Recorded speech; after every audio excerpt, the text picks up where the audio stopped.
السلام عليكم، ازيكم؟ عاملين ايه؟ اخباركم ايه؟ النهارده ان شاء الله هنعمل مع بعض كده دي بوكس اللي اوردر كنت جايباه اونلاين من بيج هقول لكم عليها في اخر الفيديو.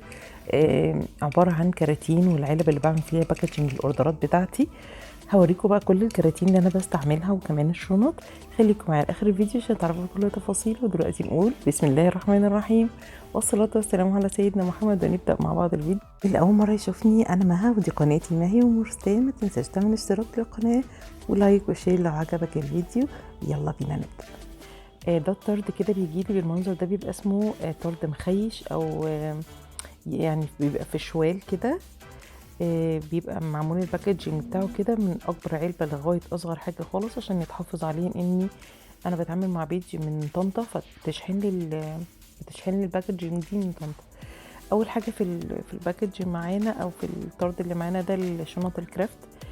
بصراحه شنط الكرافت بتدي منظر حلو جدا في الاوردرات، وانا بطلع اي اوردرز كده بطلعه في الشنطه بتاعته، بيبقى شكله حلو قوي. بحط كمان الستيكر اللوجو على شنطه من بره. قد ايه بيبقى شكله حلو جدا وقيم يعني. دي بقى القواعد، انا جبت كل الشنط كل المقاسات. ودي بقى القواعد، جبت قواعد مقاس 22 ومقاس 24 ومقاس 30 في 40 اللي هو المشرشر ده. الكيلو بيبقى القواعد بالكيلو. الكيلو تقريبا في ال 22 عمل تقريبا 13 قاعدة، وفي المقاس ال 24 اللي في ايدي ده عمل تقريبا 10 قواعد. كيلو سعر الكيلو ب60 جنيه ميكس الألوان، ولو لون واحد بس بيبقى ب55 جنيه. كيلو الكيلو تقريبا من ال 30 في 40 اللي احنا شايفينها قدامنا دي تقريبا عمل لي 3 أو 4 قواعد، وكان في عرض على القواعد دي ب38 جنيه. دي بقى العلب القمر دي حلوة قوي، اسمها علب البونبونية. هي مقاس واحد بس كده، وبيجي معاها الستيكرز دي. ستيكر اللي هي ميد ويز لاف، وشريطين ساتين كده بيتقفلوا. انا اقفل لكم علبه في اخر الفيديو هتشوفوا شكلها وهي متقفل بقى، شكلها قمر قمر بجد، شكلها حلو قوي. ممكن نعملها مثلا للهدايا بتاعه العيد، اللي هي توزيعات العيد، اللي هي بلالين مثلا، لعبه صغيره للاطفال، العيديه. شكلها حلو قوي. ممكن تحطي فيها نواعم برضو، بس هتبقى كميه بسيطه قوي لو بتطلعيها مثلا هدايا كده. ودي بقى العلب القمر الجميله دي، صغنونه خالص، دي صغنونه خالص جميله بجد، عجباني قوي. انا بجيبها علشان مثلا لما بيطلب مني اوردرات وعايزه الكلاينت بتاعي يجربوا مثلا حاجه معينه، بسكوت، كحك، فبحط لهم التجربه في الكراتين الصغننه خالص القلب دي. ودي كراتين كرافت بقى برضو كده، ده اصغر مقاس. بصوا بتتقفل كده، هي بتيجي بقطعتين، القاعده والغطا منفصلين، وانا بركبهم عندي هنا. بتاخد تقريبا ربع كيلو او ديسباسيتو.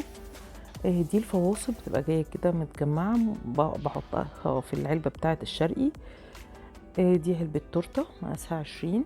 بص الارتفاع بتاعها جامد كبير، تقريبا 14 او 17 سنتي، 14 سنتي. ودي 20 في 20 بتشيل قاعده 20 سنتي. ممكن احط على القاعده ال 20 دي 16 او 18 او 20. تمام. دي علب اسمها السنبله، دي بتاعه جاتو او تورته مثلا، طبقتين ما تبقاش عاليه، او المخبوزات والنواعم. انا جبت من السنبله دي بقى، بصوا كل المقاسات، انا بحبها قوي. دي علبه اسمها الفراشه، هي بتاخد تقريبا ربع كيلو مخبوزات، وممكن تاخد مثلا 4 قطع جاتو، 4 قطع سينابون. والعلبة التايجر دي بقى بموت فيها، بحبها جدا، دايما بجيبها. كل ما اطلب اوردر اجيب العلب التايجر دي. في برضو كل الاحجام منها، وبتيجي برضو قطعتين كده، في اللي بتشيل ربع كيلو ونص كيلو وكيلو واتنين كيلو. دي بتاعت الكيك الكوري، التورت الكورية الصغننة دي، او ميني تورته او سينابون او ديسباسيتو. يعني متنوعة بصراحة. دي علبة اسمها العلبة الرقيقة. دي برضو مخبوزات او نواعم. وبرضو بيبقى فيه منها كل الاحجام، اللي هي النص كيلو والكيلو والكيلو ونص. ودي علبة مش فاكرة اسمها ايه، تقريبا موجة تقريبا، برضو نفس الموضوع، علب كرافت كده، بيبقى فيها شباك من فوق بيبين الاوردرات بتاعتنا، بيبقى شكلها حلو جدا جدا. انا بشوف ان تكملة للشغل بيبقى الباكجينج بتاعه. دي علبة اسمها ارابيسك جديدة، بس حلوة قوي بجد، عجباني جدا. العلبة دي ب15 جنيه، بتشيل 3 كيلو مخبوزات. يعني لو انت بتجيبي العلبة العادية من بره مثلا ب10 12 جنيه تشيل كيلو، دي بتشيل معاكي 3 كيلو مخبوزات او نواعم ب15 جنيه، وشكلها وهم. العلبة دي اسمها الملكية، انا برضو جبت منها كل المقاسات بتاعتها، بتشيل تقريبا نص كيلو وكيلو واتنين كيلو.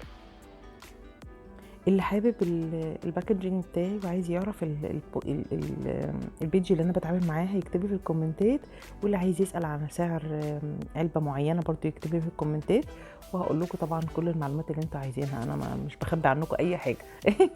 انا بعترف على طول. حتى الخلفية اللي انا بصور عليها دي برضو انا كنت جايباها من البيج دي بس من فترة. دي علب التورت بقى، علب التورت الكرافت، المقاس ده مقاس ال25. هو بيبقى جاي كده وانا بركب بقى يعني بظبط بفتح العلبة عشان اظبطها. ودي برضو علب مقاس 30 للتورت، برضو بتبقى عالية. بس كده بصوا منظرهم اصلا يعني بهجة قوي يعني. عايزه اقول لك انا فرحت بيهم جدا. وكمان الاستيكرات بتاعت العيد اللي انا جبتها برضو، استيكرات كده مدوره بتتحط اهي، هي دي. هي دي اسمها استيكرات العيد، بتطبع كده. برضو كنت جايباها من عند نفس البيج. ال100 ستيكر دولت ب75 جنيه. بس بتفرق بصراحه بقى، يعني بحطهم على الشنطه الكرافت اللي بطلع فيها الاوردر، او على العلبه نفسها مع اللوجو بتاعي. فبصراحه بيبقى شكلها حلو جدا، وبتخلي الاوردرات بتاعتي مميزه. انا بحب الباكجينج كده. بصوا بقى العلبه البونبونيه دي انا قفلت لكم واحده، هي بيبقى جاي معاها اللي هي الستيكر اللي هي ميد ويز لاف، وبيبقى جاي معاها كل علبه 2 شريط ستان من اللي احنا شايفينه ده. بس هي بتتركب بالمنظر ده. صراحه شكلها عجبني جدا جدا، شكلها قمره كده يعني تنفع للهدايا. بصوا بقى من جوه حجمها، اوريكم من جوه حجمها عامل ازاي. ممكن تحطوا فيها مثلا توزيعات العيد، بلالين، يعني هدية صغننة كده للأطفال العيدية طبعا. أو ممكن تحطي فيها مخبوزات اللي هي النواعم بتاعة العيد بس كميات صغيرة. أتمنى تكون العلب عجبتكم، كمان يكون الفيديو عجبكم، وأشوفكم في فيديو جديد قريب إن شاء الله. باي باي. واللي عايز يسأل على أي حاجة مستنياكم في الكومنت.